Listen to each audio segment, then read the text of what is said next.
تو آپ ریالٹی نہیں دیکھ رہے، آپ اصل آگ نہیں دیکھ رہے، آگ کا ریفلیکشن دیکھ رہے ہیں۔ اب خیر اس کے خود اپنے جو پلیٹو تھا اس کے خیالات میں بڑا مسئلہ تھا کہ بھئی جیسے آپ نے سیب دیکھا تو سیب میں جو ریڈنس ہے وہ کہاں ایگزسٹ کرتی ہے، راؤنڈنس ہے وہ کہاں ایگزسٹ کرتی ہے، اس کا خیال ہے کہ وہ راؤنڈنس کہیں اور موجود ہے۔ اسی طرح وہ دو لیول پہ موجود ہے۔ اسی طرح ایک بندہ ہے، اس نے ایک بندہ فرض کریں عبد الرحیم ہے، اس نے کوئی سرکل بنایا، وہ سرکل غلط بنایا۔ دوسرا بندہ عبد الکریم ہے، اس نے دیکھتے ہی ساتھ یہ اندازہ لگا لیا کہ وہ سرکل غلط ہے۔ تو اس سرکل کا جو صحیح امیج ہے، ایک تو اس کے دماغ میں اور ایک خیالی دنیا میں ہے، جس کو وہ خدا کی دنیا بھی کہہ سکتا ہے، ایبسولوٹ پاور کی دنیا بھی کہہ سکتا ہے، وہاں وہ ایگزسٹ کرتی ہے۔ اب اس میں میں نے خیر الگ سے بھی ویڈیو کی ہے، یہاں پر وہ کام نہیں ہے، لیکن میں افلاطون کا اس حوالے سے کہہ رہا ہوں کہ غزالی نے بھی یہی بات کی کہ physical world is a shadow of reality, it's not the reality. یہ جو فزیکل ورلڈ ہے، جو ہمارے ارد گرد دنیا ہے، یہ اصل دنیا نہیں ہے، بلکہ یہ اصل دنیا کا سایہ ہے۔ تو غزالی خود جو اینشینٹ فلاسفر تھے گریک کے، ان پہ بڑی دشنام ترازی کرتا رہا، اور ابن سینا اور دوسرے لوگوں پر وہ یہی کہتا تھا کہ ان لوگوں نے ان کی پوجا کر رہے ہیں یا ان کے لیے ایگزیجریٹ کیا ہے، لیکن ان ریالٹی بات وہ بھی وہی کر رہا ہے۔ اب یہ آگے چل کے ہم مزید دیکھتے ہیں۔ کمنگ بیک ٹو پلیٹو، اب پلیٹو نے یہ جو بات کہی کہ بھئی وہ ریڈنس ہے، راؤنڈنس ہے، کرسی ہے، کرسی کی اگر اسکوائر ہے، اسکوائرنس وہ کہاں پر ہے؟ تو وہ کہتا تھا کہ وہ امیج جو ہے وہ کسی خیالی دنیا میں ہے۔ ایرسٹوٹل نے یہ کہا کہ بھائی جو آبجیکٹ ہے، ریالٹی آبجیکٹ سے ہٹ کر نہیں ہے۔ مثلا سیب کی ریڈنس اس وقت تک ہے جب تک وہ سیب آپ کے سامنے ہے، سیب ہٹا لیں ریڈنس ختم۔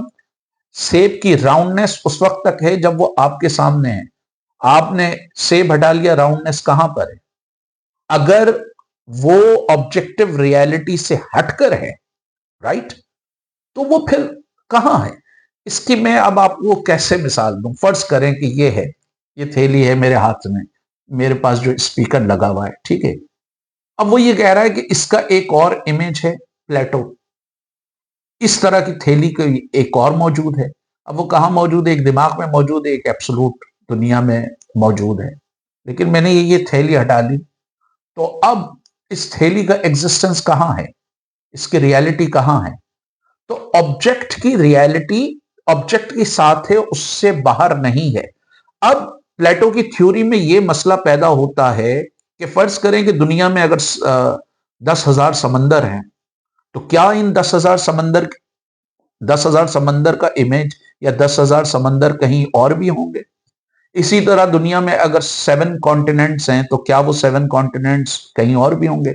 پھر سوال یہ پیدا ہوتا ہے کہ وہ امیج جس کی وہ بات کر رہا ہے، وہ امیج اپنی کمپلیٹ فارم میں ہوگا یا ایوولوشنری فارم میں ہوگا؟ مثلا ایک مچھلی ہے، وہ چھوٹی ہے، تو اس وقت بھی کیا پلیٹو کے خیال میں اس کا امیج ہے؟ وہ پھر بڑی ہو گئی مڈل سائز کی، پھر امیج ہے، اس سے بڑی ہو گئی، پھر امیج ہے۔ مثلا کیسر احمد راجہ صاحب کی میں مثال دوں، پہلے وہ کلین شیو تھے، تو کیا اس وقت بھی کیسر احمد راجہ صاحب کا امیج تھا؟ اب انہوں نے چھوٹی سی داڑھی رکھ لی، تو کیا اب بھی اس کا امیج ہے خیالی دنیا میں؟ کل یہ جب 60 سال کراس کر جائیں گے تو یہ لمبی داڑھی رکھ لیں گے جو زیادہ تر جماعتی کرتے ہیں، تو کیا پھر اس وقت بھی ہوگا؟ اسی طرح جو درخت ہے، ایک پودا ہے، آپ نے بیج ڈالا، اس کا امیج کیا ہے اس دنیا میں؟ اچھا، پھر پودا وہ بن گیا، پھر اس کا امیج ہے، پھر وہ درخت بن گیا، کیا اس کا بھی امیج ہے؟ تو جو آبجیکٹ ہوتے ہیں وہ تو کانسٹنٹلی ایوالو ہو رہے ہوتے ہیں نا، تو وہ امیج کیا، امیج بھی کانسٹنٹلی ایوالو ہو رہے ہوں گے کہ پہلے جو ہے وہ اس کا جو ہے وہ بیج، اس کا امیج، پھر پودا، پھر اس کا امیج، پھر درخت، پھر اس کا امیج، پھر وہ ڈل گیا، پھر اس کا امیج۔ اور پھر سوال یہ پیدا ہوتا ہے جب وہ پیرش ہو گیا، فنا ہو گیا، ختم ہو گیا وہ درخت، پھر اس کا بھی امیج ہوگا کیا فنا کا؟ تو یہ بڑا کمپلیکیٹڈ، اس کو اس نے رد کیا ایرسٹوٹل نے۔ اس نے کہا ریالٹی، اور اسی لیے ایرسٹوٹل سائنس کے قریب ہے۔ اس نے کہا جو چیزیں آپ دیکھ سکتے ہیں، سن سکتے ہیں، چکھ سکتے ہیں، جو چیزیں آپ کے حواس خمسہ پہ، اس پر آپ ایکسپیریمنٹ کر سکتے ہیں، اسی کے حوالے سے بات کر سکتے ہیں۔ جس کا وجود نہیں ہے، جو آپ نہیں دیکھ سکتے، اس پر آپ کیسے کوئی انالیسس ڈیولپ کریں گے؟ تو غزالی نے بھی یہی کہا کہ physical world is a shadow of reality but not the real truth, اس نے یہ کہا۔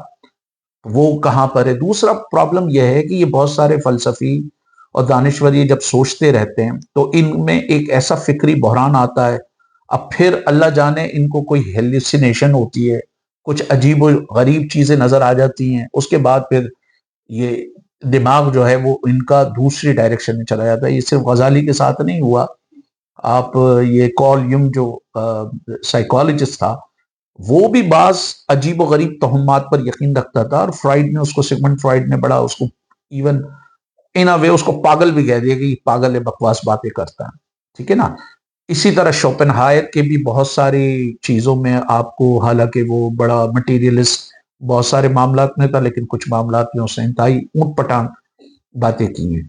تو یہ جو بات غزالی کہتا ہے کہ یہ جو حقیقی دنیا ہے، یہ جو آپ کی مٹیریل دنیا ہے، یہ شیڈو آف ریالٹی ہے۔ تو غزالی یہ کہنا چاہ رہے ہیں کہ کیٹو پہاڑ یہاں پر بھی ہے اور آسمانوں میں بھی کوئی کیٹو پہاڑ ہے، ماؤنٹ ایوریسٹ یہاں پر بھی ہے تو آسمانوں میں بھی کوئی ماؤنٹ ایوریسٹ ہوگا، یا جو دوسری دنیا جو بھی ہے، اگر اٹلانٹک اوشن یہاں پر بھی ہے تو کسی دوسری دنیا میں بھی اٹلانٹک اوشن ہوگا۔ تو اس کا بظاہر تو مطلب یہ ہوا، اور افلاطون نے یہ نظریہ لیا تھا ہندوؤں سے، بہت سارے ہندو فلسفیوں کے خیال میں دنیا جو ہے مایا ہے، جو کچھ آپ دیکھ رہے ہیں یہ مایا ہے، یہ ریالٹی نہیں ہے، فریب ہے، دھوکہ ہے۔ اور وہ یہ بھی کہتے ہیں کہ جی آپ پلیٹو اور دوسرے جو اس نقطہ نظر وہ کہتے ہیں کہ بھئی آپ اپنے حواس خمسہ پہ انالیسس ڈیولپ کر ہی نہیں سکتے، کیونکہ آپ کے حواس خمسہ آپ کو دھوکہ دیتے ہیں۔ آپ کو بخار ہے تو میٹھی چیز کڑوی لگتی ہے، کڑوی میٹھی لگتی ہے، ٹھیک ہے۔ آپ کو بتایا جاتا ہے کہ سترنگی ہے اور یہ رینبو ہے، ان ریالٹی وہ کلر ویسا نہیں ہے جیسے ہوتا ہے۔ آپ کو سمندر نیلا نظر آتا ہے، ان ریالٹی واٹر کا کلر کچھ اور ہوتا ہے۔ آپ روڈ پہ جا رہے ہوتے ہیں، سخت دھوپ ہو رہی ہوتی ہے، روڈ پہ آپ کو ایسا لگ رہا ہوتا ہے کہ پانی ہے جس کو آپ سراب کہتے ہیں۔ تو وہ یہ کہتے ہیں کہ حواس خمسہ آپ کو دھوکہ دے رہے ہوتے ہیں، لیکن بھائی بیس تو ہم انہی حواس خمسہ پہ کر رہے ہوتے ہیں نا۔ تو ایرسٹوٹل نسبتاً سائنٹیفک تھا، حالانکہ وہ عورتوں کے معاملے میں بہت ریٹروگریسو تھا اور کچھ معاملات میں بھی ریٹروگریسو تھا، لیکن سائنسی بنیادوں پر وہ زیادہ سائنس کے قریب تھا ایز کمپیئر ٹو پلیٹو۔ اور غزالی صاحب یونانیوں کی مخالفت کرتے ہوئے کہ یہ فلاسفر جو تھے، مسلم فلاسفر ابن سینا وغیرہ، انہوں نے ایگزیجریٹ کیا، یہ ڈائریکٹلی انڈائریکٹلی وہ یہ کہہ رہا ہے، وہ بھی اسی کا شکار ہوئے۔ بات جو وہ کر رہے ہیں وہ پلیٹو کی ہی کر رہے ہیں۔ تو پہلی بات ان کی ہے۔ اب انہوں نے یہ جو کہا کہ جی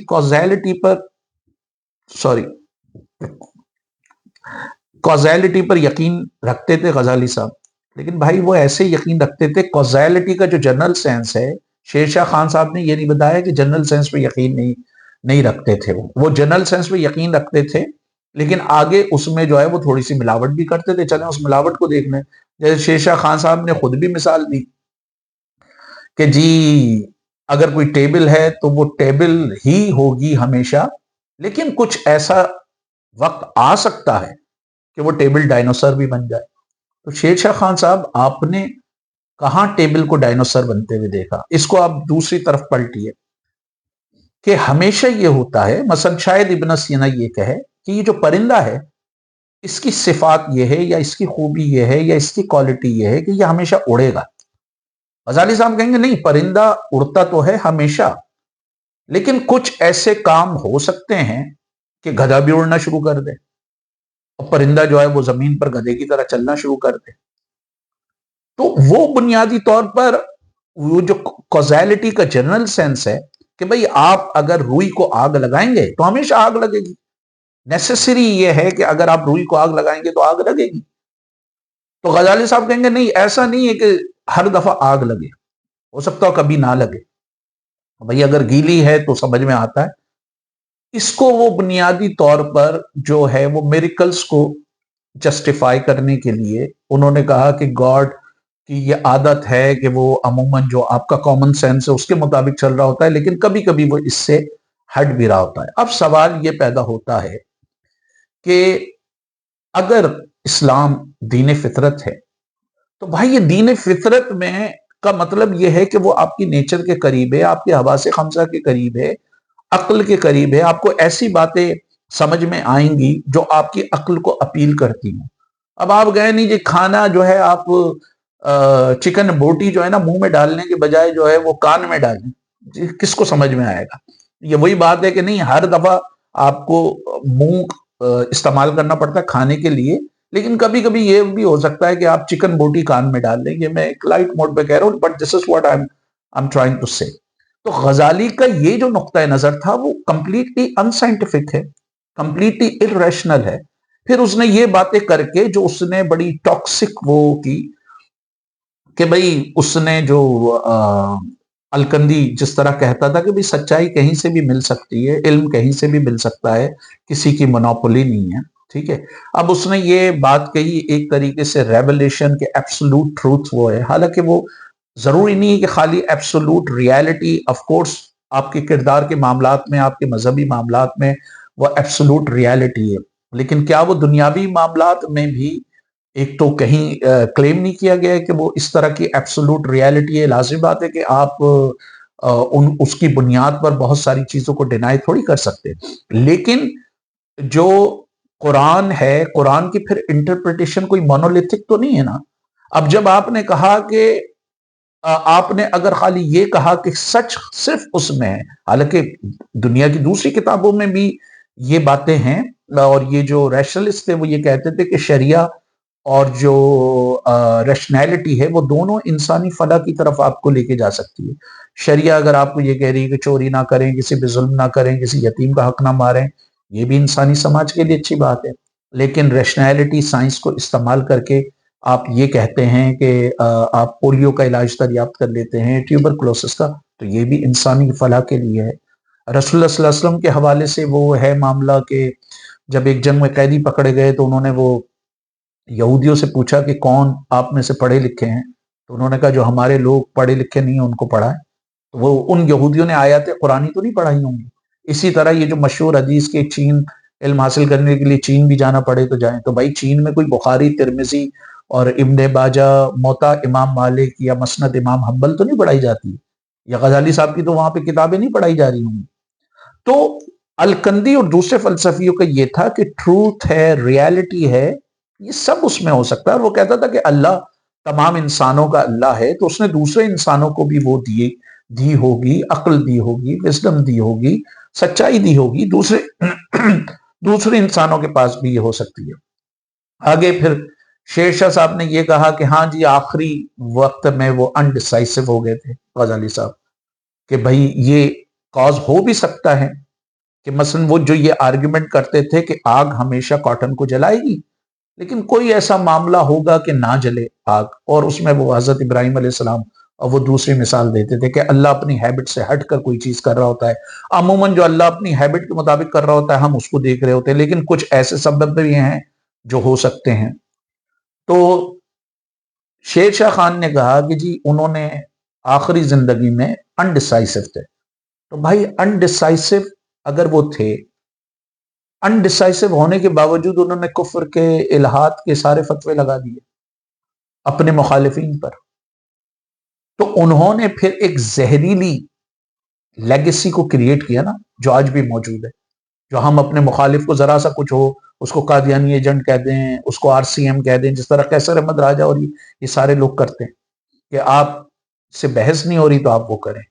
اب جو اس نے بات کی اپنے مخالفین پر، اس نے الزام لگایا کہ وہ جی ریزرکشن کا انکار کرتے ہیں، ٹھیک ہے، اور خدا کے پرٹیکولرز کو نہیں مانتے ہیں. پرٹیکولر سے مراد یہ ہے، مختلف اس کی انٹرپریٹیشن لوگ دیتے ہیں. اگین یہ نظریہ جبر و قدر سے کسی طرح ریلیٹڈ ہے کہ انسان کے پاس فری ول ہے اور خدا ہر کام نہیں کر رہا. کچھ غزالی کو پڑھ کر آپ کو یہ کم از کم امپریشن لگے گا کہ وہ یہ کہتا ہے کہ خدا کائنات میں جا رہی ہے اور ساری ہے، مثلا ہر کام جو وہ کر رہے ہیں وہ خدا کروا رہا ہے آپ سے، ٹھیک ہے نا. لیکن اس میں وہی جو مثلا ابن سینا کی ایک طریقے سے اپروچ، آپ یہ کہہ سکتے ہیں کہ معتزلہ کے اور ابن سینا کے اختلافات ہو سکتے ہیں، لیکن معتزلہ بھی کسی حد تک ریشنلی انٹرپریٹ کرتے تھے. تو معتزلہ پری ڈیسٹینیشن کے خلاف تھے، وہ اس کو نہیں مانتے تھے کہ انسان کے پاس اختیار نہیں ہے، وہ فری ول کے قائل تھے. اور غزالی کو آپ بظاہر پڑھیں گے تو وہ فری ول کا آپ کو اس طرح قائل نظر نہیں آتا۔ تو وہ یہ کہتا ہے کہ خدا جاری و ساری، پرٹیکولر سے مراد یہ ہے کہ بھئی خدا نے ایک چیز بنا دیا، وہ ہر چیز کو ریگولیٹ نہیں کر رہا کہ وہ ہر چیز کو ریگولیٹ کر رہا ہو، اس نے جو ہے وہ اس کے قوانین بنا دیے اور اس قوانین کے مطابق چل رہے ہیں۔ مثلا دریا کا فلو جو ہے وہ قدرتی قوانین کے مطابق چلے، لیکن وہ قوانین بھی تو خدا نے بنائے نا۔ لیکن غزالی یہ کہتا ہے کہ دریا اگر مڑ رہا ہے تو وہ پھر اس کو بھی اللہ موڑ رہا ہے، اور جو ہے وہ سمندر، دریا جو ہے سمندر میں گر رہا ہے تو وہ بھی، تو وہ ہر چیز میں ایکٹیو ہونا۔ اچھا چلے نیچرل ورلڈ میں تو آپ یہ بات کہہ دیں، اس کے امپلیکیشنز نہیں ہیں، لیکن انسانی معاملات میں اگر ہر کام خدا کر رہا ہے تو پھر آپ کیسے اکاؤنٹیبلٹی کریں گے؟ یہی سوال معتزلہ کا تھا کہ خدا کے انصاف کے اصولوں کے خلاف ہے کہ وہ اس نے آپ کو فری ول نہیں دی، تو وہ پھر آپ کا احتساب کیسے کرے گا؟ ریزرکشن کو یہ کچھ فلاسفر کہتے تھے کہ وہ میٹافوریکل ہے، فزیکل نہیں ہے، اور اس طرح کی باتیں میٹافوریکل جو ہے وہ معتزلہ بھی کہتے تھے۔ مثلا معتزلہ یہ کہتے تھے کہ بھئی اگر آپ کا ہاتھ ہے اللہ کا بھی ہاتھ ہے، آپ کی آنکھیں ہیں اللہ کے بھی ہاتھ ہیں، آپ بولتے ہیں اللہ بھی بولتا ہے، تو پھر انسان میں اور اللہ میں فرق کیا ہے؟ جبکہ قرآن کہتا ہے کہ اللہ یونیک ہے، وہ ان تمام چیزوں سے ماورا ہے۔ تو وہ یہ کہتے تھے کہ اگر خدا اللہ قرآن میں یہ کہہ رہا ہے کہ میں دیکھ رہا ہوں، تو اس سے مراد اللہ کی دانائی ہے، وزڈم ہے، سیگیسٹی ہے۔ اگر وہ یہ کہتا ہے میرے ہاتھ ہیں، تو اس سے مراد ہو سکتا ہو اسسٹنس ہو۔ اگر وہ یہ کہتا ہے کہ میں کسی کرسی پہ بیٹھا ہوا ہوں، تو اس سے مراد اللہ کا اختیار ہے۔ لیکن امام حنبل، شافعی، یہ ابو الحسن اشعری اور دوسرے لوگ بعد میں ابن تیمیہ، وہ غزالی بھی کسی حد تک کہ نہیں جی اللہ نے کہا ہاتھ ہے تو بس اللہ کے ہاتھ ہیں، اللہ نے کہا دیکھ رہا ہے آنکھیں ہیں تو آنکھیں ہیں۔ ان کا یہ آرگیومنٹ ہوتا تھا، وہ اس کو میٹافوریکلی لیتے تھے۔ تو یہ ڈیبیٹ اس حوالے سے بھی تھی۔ تو آپ کو یہاں پہ ڈائیورجنگ اور کنورجنگ چیزیں نظر آتی ہیں، حالانکہ فلسفی اور وہ علم الکلام والے بعض معاملات میں مختلف تھے، بعض معاملات میں ان کا اتفاق بھی تھا، کیونکہ دونوں ریشنلٹی کو یوز کرتے تھے۔ تو غزالی نے جو بیسک بات کی ہے، وہ لازمی بات ہے کہ کازیلٹی کو وہ ایک طریقے سے ایکسپٹ بھی کر رہا ہے، لیکن دوسری طرف کہہ رہا ہے نہیں جی یہ بھی ہو سکتی ہے۔ تو وہ بھائی عقل میں کہاں ہے؟ اگر اسلام دین فطرت ہے اور عقل کے قریب ہے، تو یہ بات عقل میں سمجھ میں آتی ہے کہ جی ویسے تو پرندہ اڑ سکتا ہے، لیکن کچھ مقامات ایسے بھی ہو سکتے ہیں جو گدھا اڑنا شروع کر دے۔ ویسے تو روئی کو آگ لگتی ہے، یا شیر شاہ صاحب کہیں ویسے تو میں شرٹ کو آگ لگاؤں گا اپنی تو آگ لگے گی، لیکن کوئی ایسا موقع بھی ہوگا کہ جب آگ نہیں لگے گی، تو بھائی آپ ہمیں کر کے دکھا دیں۔ اور یہ کون سی ایمانداری ہے کہ اگر آپ کو ایک پیغام دیا جائے کہ آپ فرض کریں ندیم کو کہا جائے کہ آپ اسلم کو یہ پیغام دے دیں، یا آپ اسلم سے جا کے مل لیں، اور ندیم اگر اسلم سے نہیں ملا اور وہ آپ کو آ کے کہتا ہے کہ میں مل لیا ہوں، تو آپ اس کو جھوٹا ہی قرار دیں گے نا۔ تو جو چیز آپ کے مشاہدے میں نہیں ہے، تو آپ اس کو کیسے وہ ویریفائی کر سکتے ہیں؟ تو غزالی کانٹرڈکٹری بات کہہ رہا ہے، اور اس کا بڑا نقصان ہے۔ اس نے دروازہ کھولا، پھر اس کا اپنا ایک تجربہ ہوا کہ اس نے کہا کہ جی وہ ایک نور کی لائٹ میرے سول میں آئی، اور پھر اس کو دریافت کرنے کے لیے وہ جو اس نے پوری صوفیانہ بات کی ہے کہ اس کے لیے اس طرح کے ارادے ہوں، اس طرح کا عمل ہو، تو اس نے جو ہے وہ ایک طریقے سے علم کو مسٹیفائی کر دیا نا۔ ایک طریقے سے اس نے کہا کہ جی معجزے جو ہے وہ ایکسیپشنز نہیں ہیں۔ مثلا ایکسیپشن سے مراد کہ معجزے ٹھیک ہے نبی انبیاء کرتے تھے، وہ ان کا ڈومین تھا، بھئی اس نے ایک راستہ کھول دیا معجزوں کا کہ معجزے آج بھی ہو سکتے ہیں۔ اسی پر تو پھر یہ سارے بابے چل رہے ہیں آج، یہ سارے جو کر رہے ہیں کہ بھئی فطرت یہ ہے کہ مثال کے طور پر آپ کا فطرت یہ ہے کہ اگر خدا نہ خواستہ فرض کریں کسی میں فزیکل فالٹ ہے اور اس کے اولاد نہیں ہو رہی، وہ بابا کے پاس جاتا ہے، بابا اس کو بے وقوف بنا کے اس سے پیسے لے رہا ہوتا ہے، کیونکہ بابا اس کو بتاتا ہے کہ حالانکہ وہ میڈیکلی پروف ہو گیا کہ وہ اس میں یہ صلاحیت نہیں ہے، بابا اس کو وہ چورن بیچ رہا ہوتا ہے۔ تو بنیادی طور پہ غزالی نے اس طرح توہمات کا اور سپرسٹیشنز کا دروازہ کھولا، اور یہ بابے اور یہ جتنے آپ کے بزرگ وغیرہ ہیں ان کی کرامات کا ایک طریقے سے دروازہ کھولا۔ اور خود اس نے جو ابتدائیہ لکھا ہے فلسفیوں پہ تنقید والی کتاب میں، دی انکوہرنس آف فلاسفرز میں، اس میں آپ پڑھ لیں، اس میں اس نے نبیوں کے ساتھ ولیوں کا بھی تذکرہ کیا، اور وہ خود بھی یہ پرسنلی سمجھتا تھا۔